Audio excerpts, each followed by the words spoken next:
ଆଜ୍ଞା ସେ ବଙ୍କା ଗୋଡିଆରେ ତା ଗୋଡକୁ ଚିରିକି ସେ ଜୟଦେବ ଲେଙ୍କାର ତା ଗାଣ୍ଡରେ ଗୋଡ ପୁରେଇ ଦେମି। ମା ଆଜ୍ଞା ଜୟଦେବ ଲେଙ୍କା ଭଉଣୀ ଆସୁନୁ ଯେ ତୋ ଗାଣ୍ଡରେ ଗୋଡ ନ ପୁରେଇ ଦେଇ ତୋତେ ତୋ ଦିଟା ଫଡିଆ ଯଦି ନ ଚିରି ଦେଇଛି ତାହେଲେ ତୁ କହିବୁ ମୀନାକ୍ଷୀ ଗୁରୁ କେମିତିକା ଆଇ ମା ଆଜ୍ଞା ଆଇ ଜୟଦେବ ଲେଙ୍କା ମା ଆଜ୍ଞା ଭଉଣୀ କିଆ ହଇରାଣ କଲାଣି ଜୟଦେବ ଲେଙ୍କା। ନମସ୍କାର ମୁଁ ମୀନାକ୍ଷୀ ଗୁରୁ ସରସ୍ୱତୀ ସାହୁ ହଉଛନ୍ତି ମୋ ଶାଶୁମା ଲାଗିବେ ଆଉ ଶାଶୁମାକୁ କଣ ମା ଡାକିବେନି ଆଉ କଣ ଡାକିବେ ନା କଣ ଆଉ କିଛି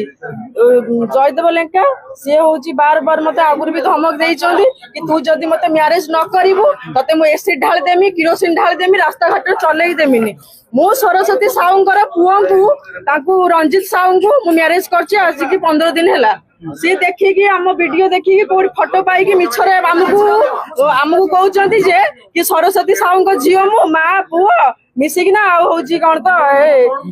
ନିଜ ମା ପେଟ ଭାଇକୁ ଝିଅକୁ ମ୍ୟାରେଜ କରିଦେଇଛନ୍ତି ବାହା କରିଦେଇଛନ୍ତି। ଆଜ୍ଞା ମୁଁ ତ ମୀନାକ୍ଷୀ ଗୁରୁ ଆଉ ମୋ ମା ସରସ୍ୱତୀ ସାହୁ ମୋ ଶାଶୁ ମା ଯଦି ମତେ ମ୍ୟାରେଜ କରିଛନ୍ତି ମୋ ନିଜ ଭାଇ ସାଙ୍ଗରେ ଆପଣ ଜୟଦେବ ଲେଙ୍କାକୁ ଯାଇକିନା ପଚାରନ୍ତୁ ତାଙ୍କୁ ଯାଇକି ତାଙ୍କ ଠାରୁ ଆପଣ ଆଣନ୍ତୁ ତାଙ୍କର ଏଇ ଆଧାର କାର୍ଡ ମୋ ଆଧାର କାର୍ଡ ରଞ୍ଜିତ ସାହୁଙ୍କର ଆଧାର କାର୍ଡ ସରସ୍ୱତୀ ସାହୁ ମୋ ମାଙ୍କର ଆଧାର କାର୍ଡ ଯେମିତି ଦିଅନ୍ତୁ ସେ ଯୋଉ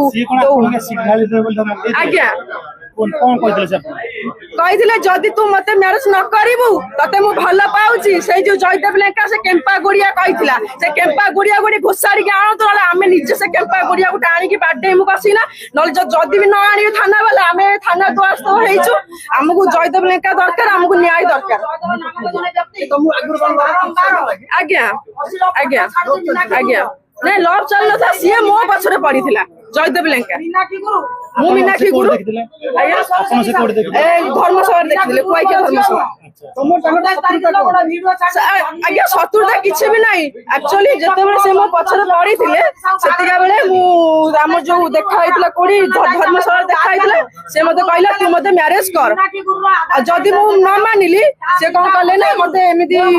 ପକେଇକିନା ମିଛରେ ଫାନ୍ଦରେ ପକେଇକି ଏଇଭଳିଆ ମୋ ସାଙ୍ଗେ କରୁଛନ୍ତି ଆଉ